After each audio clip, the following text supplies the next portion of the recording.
देवाच्या आपल्या शरीरावर असलेल्या आशीर्वादानुसार आपल्याकडे 5 वेगवेगळ्या इंद्रिये आहेत. इंद्रिय म्हणजे जो जो आपण अंग्रेजीमध्ये आपण सेन्सेस म्हणजे 5 सेन्स जो आहे ते आपण इंग्लिशमध्ये बोलतो. या इंद्रिये आपल्याला वेगवेगळ्या गोष्टी समजून घेण्यास आणि त्या गोष्टींना प्रतिसाद देण्यास मदत करतात. आपल्या 5 इंद्रियामधून आपले डोळे, कान, नाक, जीभ व हात म्हणजे त्वचा किंवा हात आहे.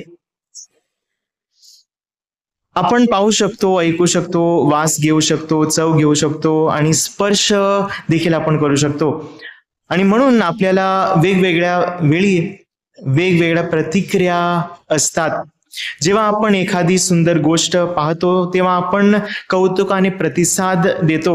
आपण म्हणतो वा. जेव्हा आपण एखादी आनंददायी गोष्ट ऐकतो तेव्हा आपण शांत होऊन जातो.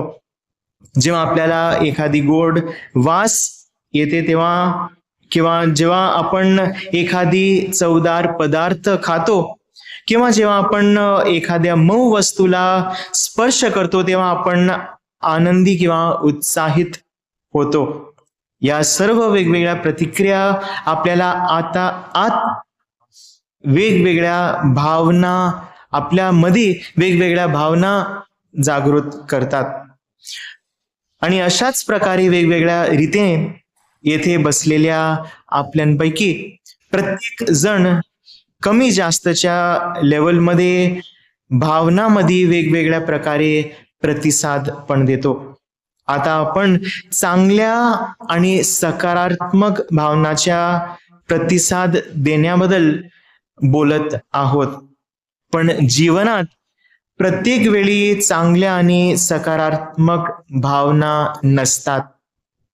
कधी कधी जीवनात आपल्याला अशा परिस्थितीची सामना करावी लागते जे आपल्याला काळजीने प्रतिसाद द्यावा लागेल किंवा डिटेलमध्ये लक्ष देऊन प्रतिसाद द्यावे लागेल. कधी कधी ते त्रासदायक होऊ शकतो. कधी कधी आपण त्याच्याने दुःख पण होऊ शकतो. कधी कधी आपण हताश होऊ शकतो किंवा कधी कधी आपल्याला धक्का पण बसू शकतो. पण इथे आपल्या भावना महत्वाचं नाही, आपली प्रतिक्रिया जी आहे ते महत्वाचं आहे. दुखी असताना आपण कशी प्रतिक्रिया देतो, हताश असताना आपण कशा प्रकारे प्रतिक्रिया देतो, आपल्याला काय करावे हे माहीत नसताना आपण कशा रीतीने आपण प्रतिक्रिया देतो.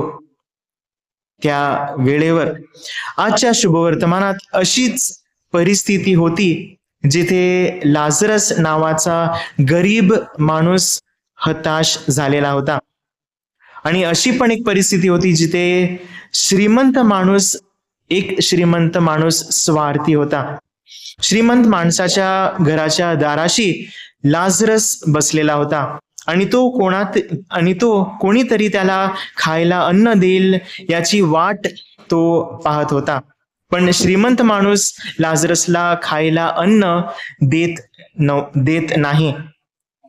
परंतु थोड्या दिवसानंतर दोघेही मरतात. एक स्वर्गात जातो आणि दुसरं स्वर्गात जाण्याची वाट पाहत असतो.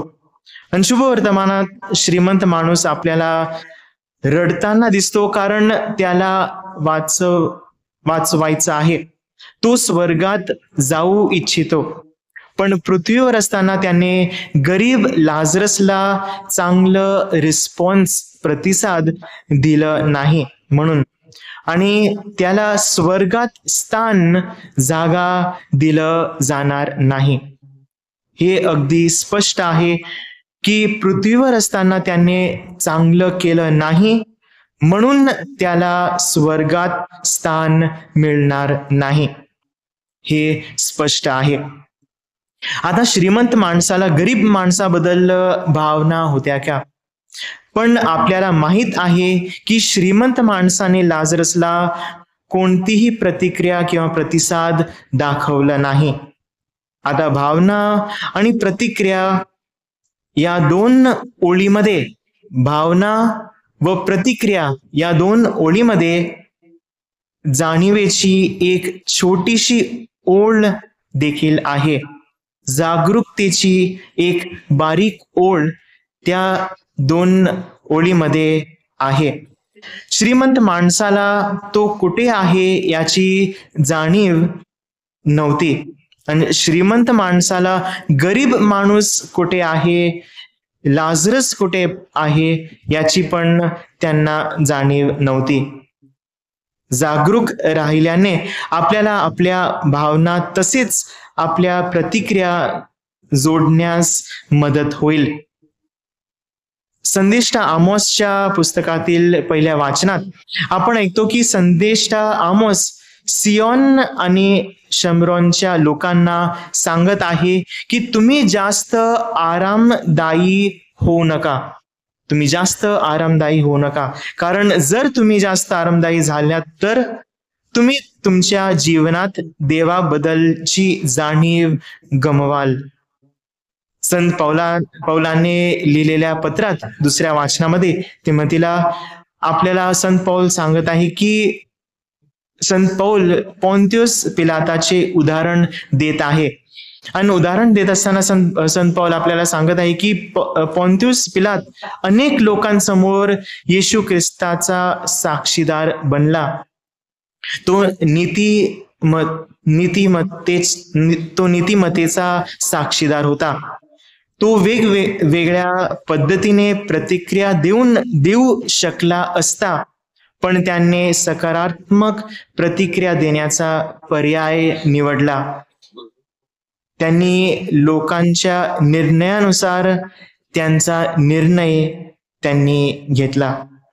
आजच्या शुभवर्तमानातील श्रीमंत माणसालाही गरीब माणसाला प्रतिक्रिया देण्याचा आणि सकारात्मक प्रतिसाद देण्याचा पर्याय होता.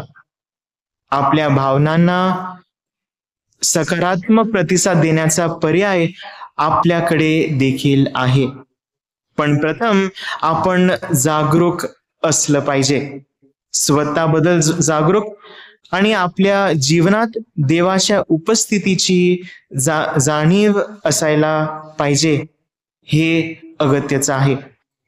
या पवित्र मिसामध्ये भाग घेताना, सहभागी होत असताना आपण जागरूकतेची रेषा समजून घेण्यासाठी प्रार्थना करूया, जेणेकरून आपण आपल्या भावनांना सकारात्मक प्रतिसाद देऊ